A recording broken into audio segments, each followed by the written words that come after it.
రాజ్యాంగ నిపుణులు రాష్ట్ర బీసీ సంఘాల ఉద్యోగుల సంఘం అధ్యక్షుడు కుమారస్వామి గారిని కార్యక్రమాన్ని ముందుకు నడిపి వాళ్ళు కోరుతా ఉన్నాం. ముందుగా నా పేరు కోడెపాక కుమారస్వామి. మా గ్రామం వచ్చేసి హన్మకొండ జిల్లా, ప్రస్తుతము పెద్దపెండ్యాల గ్రామంలో జన్మించడం జరిగింది. నా యొక్క విద్యాభ్యాసం కూడా 10వ తరగతి వరకు ప్రభుత్వ పాఠశాల, తర్వాత స్టేషన్ గన్పూర్లో ఇంటర్మీడియట్ ఎంపీసీ పూర్తి చేసిన తర్వాత మళ్ళీ మనకు ఎందుకంటే ఆర్థికంగా వెనుకబడి ఉంటాం కాబట్టి ఉద్యోగం తొందరగా రావాలి, ఏదో జీవన వృత్తి దొరుకుతుందనే ఉద్దేశంగా మళ్ళీ డిప్లొమా కూడా చదవడం జరిగింది. అది గవర్నమెంట్ పాలిటెక్నిక్ నల్గొండ. తర్వాత బీటెక్ జేఎన్టీయు కూకట్పల్లిలో చేయడం జరిగింది. మనకు ఉద్యోగం వచ్చిన తర్వాత అంటే అప్పటిదాకా కూడా భారత రాజ్యాంగం కానీ, రిజర్వేషన్లు, మండల్ కమిషన్ ఇట్లా కొంత ఐడియా ఉంది, కానీ పూర్తి స్థాయి లోపల మనము మనసు పెట్టి చదివే పరిస్థితి లేదు. నాకు ఉద్యోగం వచ్చిన తర్వాత నేను ఫస్ట్ అపాయింట్మెంట్ కేటీపీఎస్ పవర్ ప్రాజెక్ట్లో వచ్చింది. ప్రజెంట్ నేను అసిస్టెంట్ డివిజనల్ ఇంజనీర్గా జెన్కోలో విద్యుత్ సౌధలో పనిచేస్తున్నా. అక్కడ వచ్చినప్పుడు నేను ఇంటర్మీడియట్ చదివేటప్పుడు ఈ మండల్ కమిషన్, ఓబీసీ రిజర్వేషను, తర్వాత ఈ దేశవ్యాప్తంగా ఉద్యమాలు జరుగుతూ ఉన్నాయి. అప్పుడు నేను కూడా రోడ్ల మీద పార్టిసిపేట్ చేయడం 1991 ఆ టైంలో. కానీ అప్పుడు మనకంతా ఈ రాజ్యాంగం ఏంటి, రిజర్వేషన్ లేని పెద్దగా ఐడియా లేకుండే. తర్వాత నేను తెలంగాణ విద్యుత్ బీసీ ఉద్యోగుల సంక్షేమ సంఘానికి ప్రస్తుతము ప్రెసిడెంట్గా పనిచేస్తున్నా. అదేవిధంగా దాదాపు ఒక 15 సంవత్సరాల నుంచి మనకు కులము, భారతదేశము, ముఖ్యంగా బీసీ రిజర్వేషన్లు, క్రిమిలేరు ఇలాంటి అంశాల మీద ప్రముఖ అన్ని పత్రికలలో వ్యాసాలు రాస్తున్నా. ఈ మధ్య కొన్ని టీవీ డిబేటర్లు కూడా పార్టిసిపేట్ జరుగుతుంది. అయితే నేను బీసీ ఎంప్లాయీస్ అసోసియేషన్లో నేను వచ్చిన తర్వాత మనకి ఎందుకంటే ముందు సబ్జెక్టు తెలుసుకోవాలి. మనకు సమస్యలు తెలిస్తే తప్ప మనం ప్రజెంటేషన్ చేయలేమనేది ఒక దాన్ని తీసుకున్న తర్వాత నాకు అప్పటికి మండల్ కమిషను, భారత రాజ్యాంగము, కాన్స్టిట్యూషన్ మీద పెద్దగా తెలియదు. అప్పుడు చదువుకున్నది ఎంపీసీ చదువుకున్నాము, తర్వాత ఇంజనీరింగ్ చదువుకున్నాము, ఏదో కాంపిటీషన్ ఎగ్జామ్స్ రాసుకొని జాబ్ వచ్చేసింది, ఉద్యోగంలో జాయిన్ అయ్యాను, అంతవరకే ఉంది. అయితే మండల్ కమిషన్ జడ్జిమెంటు ఒకసారి చదవాలనిపించింది.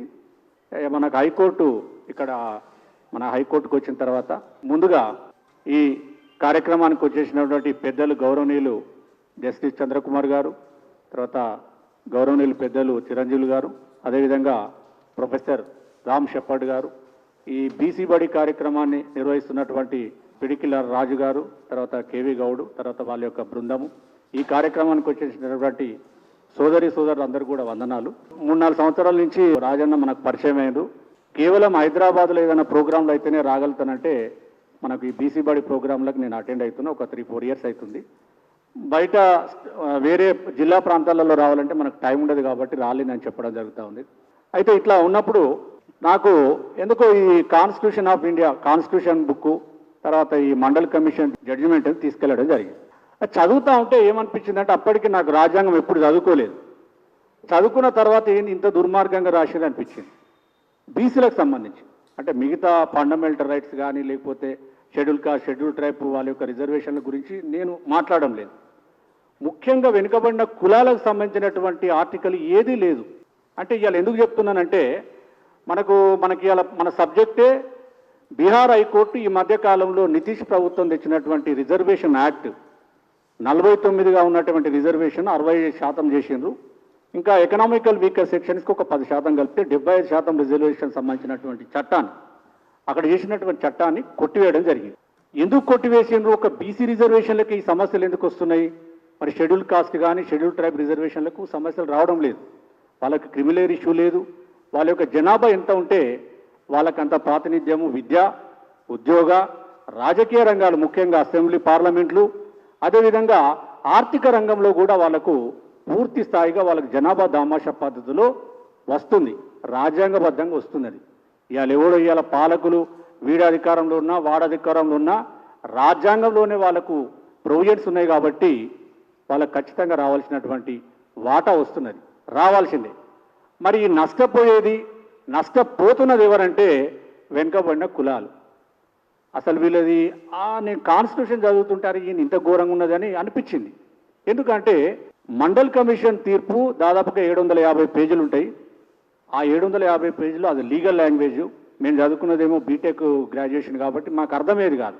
మరొక లీగల్ డిక్షనరీ పెట్టుకొని చదువుతా పోయి అట్లా ఒక పరిశోధన లాగా ఈ రిజర్వేషన్లు ముఖ్యంగా వెనుకబడిన కులాల మీద అధ్యయనం చేయడం జరుగుతూ ఉంది. మనకున్న సమయంలో పత్రికలలో వ్యాసాలు రాయడము ఇట్లాంటి కార్యక్రమాలలో పార్టిసిపేట్ చేయాలని ఈ మధ్య పార్టిసిపేట్ చేస్తున్నాను. అయితే మొత్తంగా నాకు అర్థమైంది ఏంటంటే, ఇప్పుడు హిందూ సమాజం లోపల మొత్తం హిందువుల యొక్క జుట్టు ఎవరి చేతిలో ఉన్నది? బ్రాహ్మణుడి చేతిలో ఉన్నది. చూసిండ్రా? హిందువుల జీవితం, హిందువుల కట్టుబాట్లు, ఆచారం, సాంప్రదాయం అంతా కూడా బ్రాహ్మణుల చేతిలో ఉన్నది. మరి అలా బీసీ రిజర్వేషన్ల యొక్క జుట్టు వాళ్ళ పరిస్థితి ఎవరి చేతిలో ఉన్నది? హైకోర్టు, సుప్రీంకోర్టు న్యాయమూర్తుల చేతిలో ఉన్నది. ఇవ్వాలంటే ఇవ్వాలే, లేకపోతే లేదు. అంటే న్యాయ వ్యవస్థ లోపల మన యొక్క రిజర్వేషన్లు బంధించబడి ఉన్నాయి. వాళ్ళు ఏం చెప్తా ఉన్నారు? రాజ్యాంగంలో ఉన్నటువంటి లొసుగులను, లోటుపాట్లను ఎత్తి చూపి ఇట్లా రిజర్వేషన్లు కొట్టేస్తారు. ఇవ్వాలనుకుంటే ఇస్తారు. ఇలా బీహార్ ప్రభుత్వము చేసినటువంటి రిజర్వేషన్ చట్టాన్ని అక్కడ చెప్తున్నటువంటి డటా ఏమంటే, అక్కడ కులగణన నితీష్ ప్రభుత్వము స్టార్ట్ చేసినప్పుడు అక్కడ ముందు స్టే ఇవ్వడం జరిగింది. దాని తర్వాత హైకోర్టు ఆమోదించడం జరిగింది. ఇమీడియట్గా అక్కడ కులగణన పూర్తి చేసిన తర్వాత అక్కడ జనాభా లెక్కలను, కులాల వారీగా జనాభా లెక్కలను కూడా బీహార్ ప్రభుత్వము అఫీషియల్గా ప్రకటించడం జరిగింది. ప్రకటించిన తర్వాతనే ఈ రిజర్వేషన్ల యొక్క పర్సంటేజ్ని పెంచడం జరిగింది. వాళ్ళ యొక్క రిజర్వేషన్ పర్సంటేజు అంతకుముందు షెడ్యూల్ కాస్ట్ 15% ఉండే, షెడ్యూల్ ట్రైబ్ 1% ఉండే, ఓబీసీ అంటే అదర్ బ్యాక్వర్డ్ క్లాసెస్, అక్కడ బ్యాక్వర్డ్ క్లాసుల్లో 2 గ్రూపులు ఉంటాయి, మన దగ్గర 4 గ్రూపులు ఉన్నాయి, కానీ అక్కడ 2 గ్రూపులు.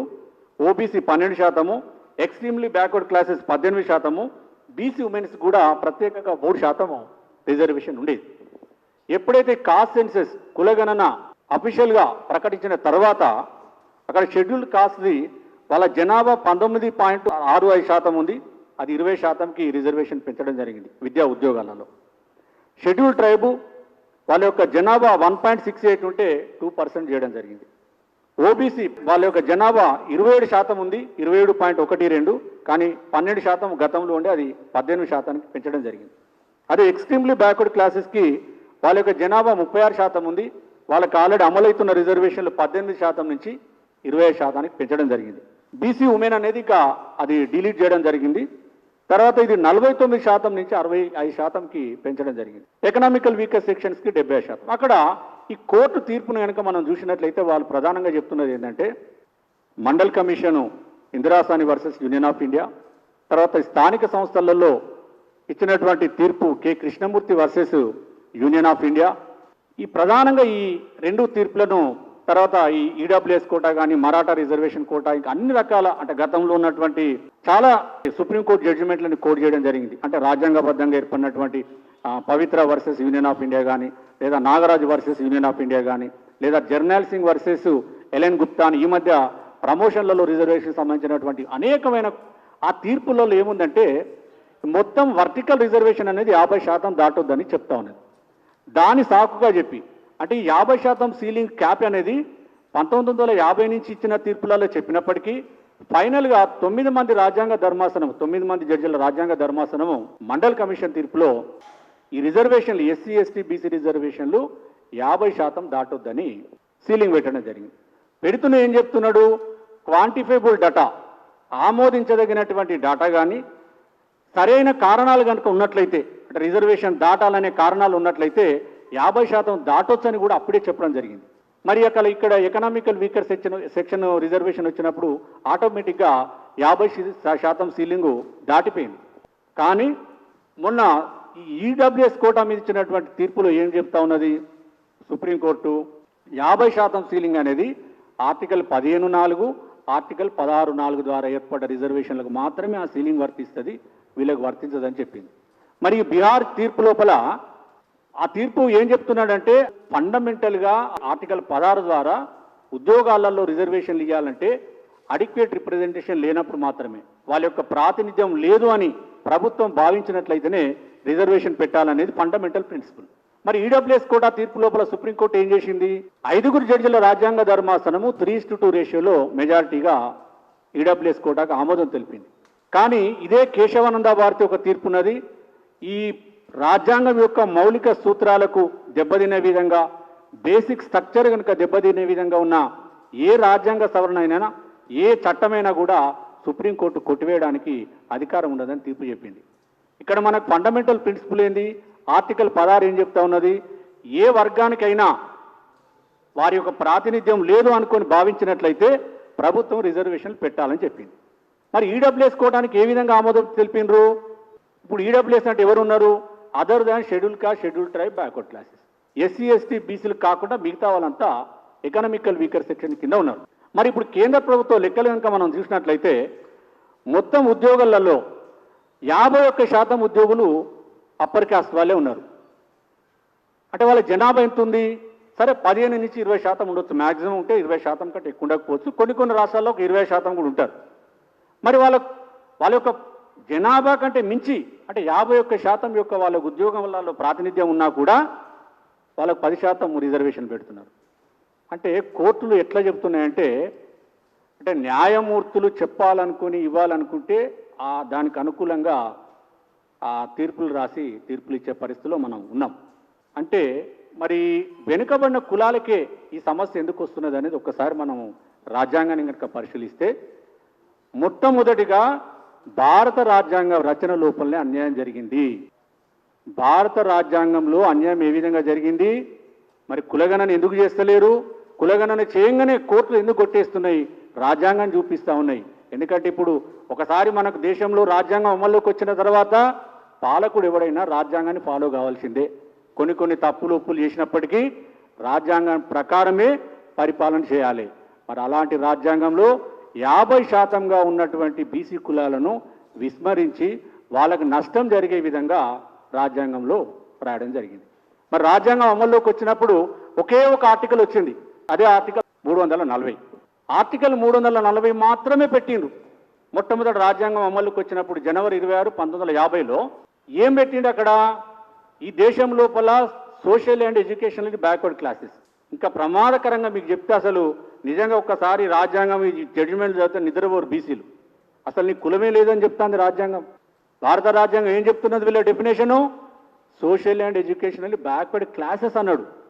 క్యాస్ట్ అనలే. బీసీలు అంటే బీసీ కులాలు కాదు, బీసీ తరగతులు. అంటే మనం రాజ్యాంగం ప్రకారం ఏం చెప్పాలి? మనం కులం చెప్పకూడదు, ఎందుకంటే మనం తరగతిగా చెప్పింది. ఆ ఆర్టికల్ 340 ఏం చెప్పింది? దేశవ్యాప్తంగా ఉన్నటువంటి సామాజికంగా విద్యాపరంగా వెనుకబడిన తరగతులను కోసము వాళ్ళ యొక్క జీవన ప్రమాణాలు కానీ, ఎడ్యుకేషనల్ బ్యాక్వర్డ్నెస్ కానీ, సామాజిక వెనుకబాటు, విద్యాపరమైన వెనుకబాటును లెక్కించాలంటే జాతీయ స్థాయిలో ఒక కమిషన్ వేయాలి. ఆ కమిషన్ ఇచ్చినటువంటి నివేదికను ఎక్కడ పెట్టాలి? పార్లమెంటు ముందు పెట్టాలి. అంటే మొత్తము ఈ బీసీల జీవితాన్ని గాలిలో దీపంలాగా పెట్టడం జరిగింది. అంటే ఎందుకు చెప్తా ఉన్నానంటే, ఈ క్రిమిలేర్ సమస్య కానీ, కులగణన కానీ, నీకు విద్యా ఉద్యోగాలలో ఏం చేయాలన్నా అసలు కులమే లేదని చెప్తుంది కదా. కులగణన ఎట్లా చేస్తారు? రాజ్యాంగంలో కులమే లేనప్పుడు నీ కులగణన ఎందుకు చేస్తారు అనేది మనకు అసలు పాయింట్ ఎవరు చెప్పారు? మరి రాజకీయ నాయకులకు, పాలకులకు తెలియదంటే ఇవన్నీ తెలుసు. మరి మన బీసీ నాయకులకు తెలుసా అంటే ఎవరు కూడా మన రిజర్వేషన్ మీద ఎమ్మెల్యే అయితే లేరు, ఎంపీ అయితే లేరు. వాళ్ళ స్వయం కృషితోని కష్టపడి ఏదో ఒక పార్టీలా ఎమ్మెల్యే, ఎంపీ టికెట్ తీసుకొని వాళ్ళు గెలుపొందుతా ఉన్నారు. అంటే వాళ్ళు జనరల్ స్థానాలలో గెలుపొందారు. మరి ఎస్సీ ఎస్టీ ప్రజాప్రతినిధులు ఉన్నారు, వాళ్ళు ఎందుకు మరి వాళ్ళ మీద పార్లమెంట్లో కానీ అసెంబ్లీలో కానీ గొంతు ఎత్తి మాట్లాడే పరిస్థితి ఉంది? వాళ్ళు గెలిచేదంతా రిజర్వేషన్ స్థానాలలో గెలుస్తున్నారు కాబట్టి వాళ్ళ వర్గాలు ఖచ్చితంగా వాళ్ళు ప్రశ్నిస్తారు. వాళ్ళు అడిగినా అడగకుండా రాజ్యాంగమే చెప్తుంది కదా. రాజ్యాంగంలో నీకు అన్ని రంగాలలో వాటా ఉన్నప్పుడు ఖచ్చితంగా చేయాల్సిన పరిస్థితి ఉంటుంది. అంటే మనకు అందుకే అప్పుడు ఏమైంది? 1950 మనకు రాజ్యాంగం అమల్లోకి వచ్చిన తర్వాత ముఖ్యంగా తమిళనాడులో పెద్ద ఉద్యమము మనకు పెరియార్ రామస్వామి వారి ఆధ్వర్యంలో లక్షలాది మందితో ఉద్యమం జరిగింది. ఫస్ట్ ఉద్యమం అన్నమాట. దేశవ్యాప్తంగా ఉన్న బీసీ ఇతర నాయకులు కూడా అసలు గందరగోళమైన పరిస్థితి, అసలు రాజ్యాంగంలో బీసీల గురించి ఏం లేదు కదా అని పెద్ద ఎత్తున ఉద్యమాలు జరిగిన తర్వాత మొట్టమొదటి రాజ్యాంగ సవరణ తీసుకొచ్చిండ్రు. అదే ఆర్టికల్ 15(4)ను పెట్టిండ్రు. అది కూడా గదే, మళ్ళీ సోషల్ అండ్ ఎడ్యుకేషన్లో బ్యాక్వర్డ్ క్లాసెస్ అన్నాడు. ఆ ఆర్టికల్తోని ఇతర రాష్ట్రాల ప్రభుత్వాలకు విద్యా ఉద్యోగాలలో రిజర్వేషన్ పెట్టడం కోసము ఒక వెసులుబాటు, ఒక అవకాశము రాజ్యాంగం కల్పించింది. మరి ఆ విషయం కూడా ఎందుకు వచ్చింది? తమిళనాడులో అప్పటికే తమిళనాడులో కమ్యూనల్ జీవో ఒకటి అమలు జరిగేది. అక్కడ మెడికల్ సీట్లలో ఉద్యోగాలలో బ్రాహ్మణులకు, ముస్లిమ్స్కి, క్రిస్టియన్లకు, ఆంగ్లో ఇండియన్స్కి, హిందూ బీసీలకు అందరికి కూడా రిజర్వేషన్ ఉండేది మెడికల్ సీట్ల అడ్మిషన్స్లో. ఎప్పుడైతే రాజ్యాంగం అమల్లోకి వచ్చిన తర్వాత అక్కడ జీవోను ఛాలెంజ్ చేసిండ్రు. Shrimati Champakam Dorairajan versus state of Madras case. ఏం చెప్పిండ్రు? కాన్స్టిట్యూషన్ ప్రకారంగా ఈ జియో చెల్లదు అనగానే హైకోర్టు ఆ జియోను కొట్టేసింది. వెంటనే అక్కడ ఉన్న రిజర్వేషన్లు except schedule caste and schedule time, SC ST రిజర్వేషన్లు తప్ప మిగతా కొట్టివేయడం జరిగింది. అది మళ్ళీ అగైన్ సుప్రీంకోర్టుకు వచ్చింది. సుప్రీంకోర్టులో 5 జడ్జిల రాజ్యాంగ ధర్మాసనం ఏం చెప్పిందంటే, నిజమే కదా, అసలు నీకు బీసీలకు రిజర్వేషన్ లేదు, అసలని ఆ జియో కూడా కొట్టివేయడం జరిగింది. అదే state of Madras versus Shrimati Champakam Dorairajan versus దాని మీద జరిగిన కేసు లోపల అప్పుడు మొట్టమొదటి రాజ్యాంగ సవరణ చేసే తప్ప ఈ బీసీ రిజర్వేషన్లు పెట్టే పరిస్థితి లేదని ఆనాడు ఉద్యమాలను ఫలితంగా, అంటే ఇప్పటికి కూడా బీసీ ఉద్యమాలు, పెద్ద చర్చలు, చాలామంది అంటే నాయకులు నాకు పేర్లు తెలియకపోవచ్చు, ఇట్లా చేయడం వల్లనే మొట్టమొదటి రాజ్యాంగ సవరణ వచ్చింది. ఆ వచ్చిన తర్వాత ఏమైపోయింది, ఇతర రాష్ట్ర అప్పుడు మళ్ళా కాకా కలేల్కర్ కమిషన్ వేసింది జాతీయ స్థాయిలో 1953లో. అది కూడా ఇట్లనే. ప్రాబ్లం ఏంది, బ్యాక్వర్డ్ క్లాసెస్ అంటున్నాడు, కులం కాదు. మన రాష్ట్ర ప్రభుత్వం కూడా అప్పుడు ఉమ్మడి రాష్ట్రంలో 1960లో 65లో ఒక జియో వేయడము, హైకోర్టు కొట్టేయడం. ఇట్లా మరి మనకు 1972 నుంచి అనంతరామన్ కమిషన్ నుంచి మనకు సుప్రీంకోర్టులో, ఇక్కడ హైకోర్టు కొట్టేసింది, ఇక్కడ బీసీ 25% రిజర్వేషన్ పెడితే కొట్టేసిండ్రు. మళ్ళీ సుప్రీంకోర్టులో ఇది సైంటిఫిక్గా ఉన్నది, పెట్టాల్సిందంటే నిలబడడం జరిగింది. అంటే హిందువుల బతుకులు ఎట్లయితే బ్రాహ్మణుడి చేతులు ఉన్నాయో, బీసీ రిజర్వేషన్ల యొక్క భవిష్యత్తు కూడా పెట్టాలన్నా తీసేయాలన్నా కూడా ఇవాళ న్యాయస్థానాలలో ఉన్నది. ఎందుకున్నది? కాన్స్టిట్యూషన్ అనేది రాజ్యాంగ సవరణ జరగాలి, అసలు నీది కులం లేదని చెప్తాంది. ఇట్లా మనకు ఈ రిజర్వేషన్ వ్యవస్థ. తర్వాత లోకల్ బాడీ సెలక్షన్స్. మనకి ఇంకో రాజ్యాంగంలో ప్రొవిజన్స్ చెప్తాను. మొట్టమొదటి రాజ్యాంగం అమలుకి వచ్చినప్పుడు ఆర్టికల్ 340 ఉంది. దాని తర్వాత మొదటి రాజ్యాంగ సవరణలో ఆర్టికల్ 15(4) వచ్చింది. తర్వాత 2005లో 93వ రాజ్యాంగ సవరణ ద్వారా ఆర్టికల్ 15(5) చేర్చిండ్రు. అందుకే కేంద్రీయ విద్యా సంస్థలలో 2008 నుంచి రిజర్వేషన్లు అంతకుముందు అసలే లేవు. ఇంకా ఈ ఓబీసీ రిజర్వేషన్లు మండల్ కమిషన్ తీర్పు వచ్చిన తర్వాత ఆ మండల్ కమిషన్ యొక్క రిపోర్టు సైంటిఫిక్ అప్రోచ్ ద్వారా సైంటిఫిక్గా ఉన్నదని సుప్రీంకోర్టు ఆమోదం తెలిపితేనే రిజర్వేషన్ నిలబడ్డాయి, లేకపోతే లేదు. తర్వాత ఈ 1993-94లో స్థానిక సంస్థలలో రిజర్వేషన్ పెట్టారు. అది ఆర్టికల్ 243లో వివిధ ఆర్టికల్, అది 243T 243K అట్లా ఉంటాయి. అది స్థానిక సంస్థలు, గ్రామ పంచాయతీలు కానీ, మున్సిపాలిటీస్ కానీ, మన లోకల్ బాడీ ఎలక్షన్లలో రిజర్వేషన్ పెట్టిండ్రు. దాంట్లో కూడా ఏం చేసిండ్రు, షెడ్యూల్ కాస్ట్ షెడ్యూల్ ఏమో జనాభా ప్రాతిపదికన, బీసీలో ఏం చెప్పలే. విద్యా ఉద్యోగ రిజర్వేషన్లలో ఏం చెప్తున్నారు, సామాజికంగా విద్యాపరంగా వెనుకబడిన తరగతులు. మరి ఇక్కడ లోకల్ బాడీస్లో ఏం చెప్పిండ్రు, బ్యాక్వర్డ్ క్లాసెస్ సిటిజన్స్ అన్నారు, వెనుకబడిన పౌరులు అంట. అందుకే 2010లో K Krishnamurthy versus union of India ఒక జడ్జిమెంట్ వచ్చింది. ఆ జడ్జిమెంట్ చదివితే మన కనుక బీసీలు నిద్రపోరు. తీర్పు ఏం చెప్పింది తెలుసా, అరే బాబు నీకు సోషల్ అండ్ ఎడ్యుకేషన్లో బ్యాక్వర్డ్ క్లాసెస్ జాబితా వేర్రా నాయన, ఇక్కడ బ్యాక్వర్డ్ క్లాసెస్ సిటిజన్స్ అంటాడు, అసలు వీడు వేరే లిస్టు ఇంక ఇది కూడా తయారని చెప్తాను. అంటే ఈ రకంగా భారత రాజ్యాంగం లోపల ఒక కొంత అసలు వీళ్ళకు అస్తిత్వం లేకుండా ఆర్టికల్స్ ఉన్నాయి. దాంతో న్యాయపరమైనటువంటి చిక్కులు వస్తూ ఉన్నాయి. న్యాయపరంగా వాళ్ళు ఇవ్వాలనుకుంటే ఇస్తారు, లేకపోతే ఇయ్యరు. ఇప్పుడు ఇంటర్ప్రిటేషన్ ఆఫ్ లా ఎట్లుందంటే, ఈ మధ్య మనకు ఎకనామికల్ వీకర్ సెక్షన్ మీద మధ్యప్రదేశ్ ఒక కోర్టు తీర్పు చెప్పింది. చాలా అద్భుతమైనటువంటి తీర్పు, మామూలుగా చెప్పలేన. ఈడబ్ల్యూఎస్ కోటా ఒక డిపార్ట్మెంట్ వాడు కొన్ని పోస్టులకు నోటిఫై చేసిండు. ఆ నోటిఫికేషన్ లోపల ఈడబ్ల్యూఎస్ కోటా మనం ఎంత పెడుతున్నారు, ఆ ఈడబ్ల్యూఎస్ కోటా సంబంధించినటువంటి రాజ్యాంగాన్ని సవరణ చేసినప్పుడు ఆ అమెండ్మెంట్ 103వ రాజ్యాంగ సవరణ ఎట్లా జరిగింది, 3 రోజులలో గెజిట్ వచ్చింది. గెజిట్ వచ్చిందో లేదో దేశవ్యాప్తంగా దాదాపుగా అన్ని రాష్ట్ర ప్రభుత్వాలు ఇప్పుడు అమలు చేస్తున్నాయి, ఎక్సెప్ట్ తమిళనాడు. తమిళనాడుకి ఈడబ్ల్యూఎస్ కోటా లేదు. అయితే మధ్యప్రదేశ్లో అసలు నాకు అంటే ఇంటర్ప్రిటేషన్ ఆఫ్ లా ఎట్లా అంటే అట్లా చెప్పొచ్చు దాన్ని. అక్కడ ఏం చెప్పిందంటే ఒక నోటిఫికేషన్ ఇచ్చిండు.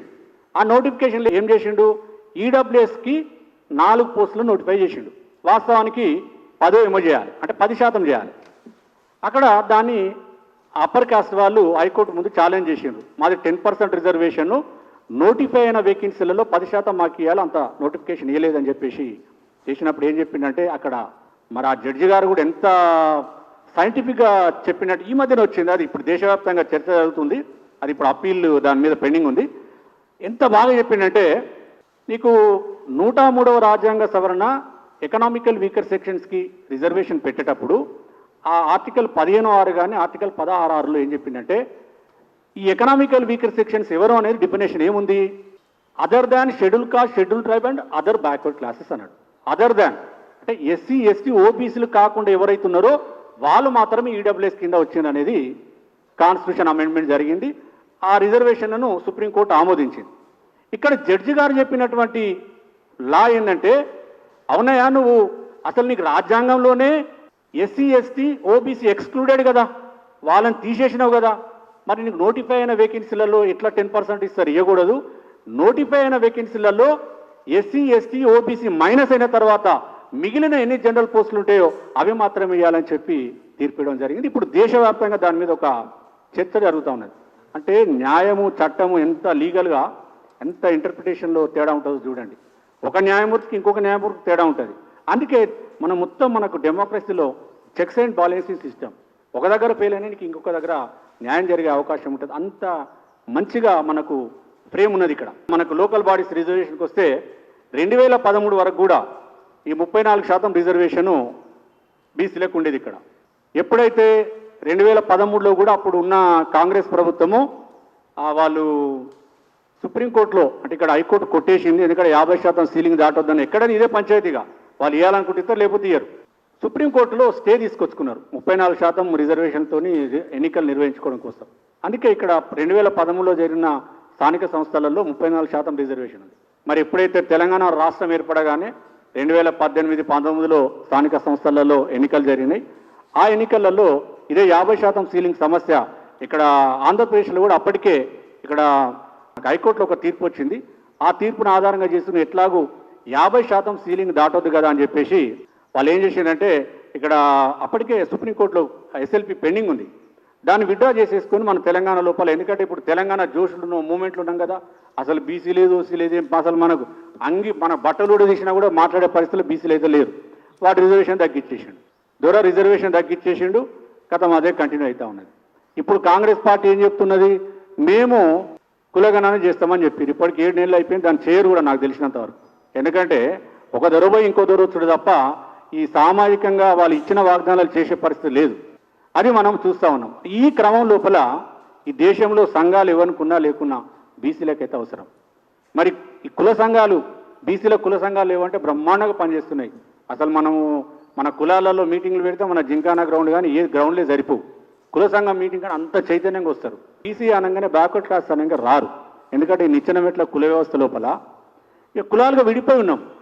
ఇప్పటికైనా వెనుకబడిన కులాలంతా అంటే కులపిచ్చిని కొంచెం తగ్గించుకొని మన కులాలను కలుపుకొని పోవడము, బీసీలంతా ఒక్కటే అనే పద్ధతిలో. ఇందులో కూడా చాలా ఘోరమైన బీసీఏ గ్రూప్లో ఉన్నటువంటి కులాలు ఆదిమ జాతులు, సంచార జాతులు, అర్ధ సంచార జాతులు, విముక్త ఘోరమైన పరిస్థితుల్లో భిక్షాటన చేసే కులాలే ఉన్నాయి.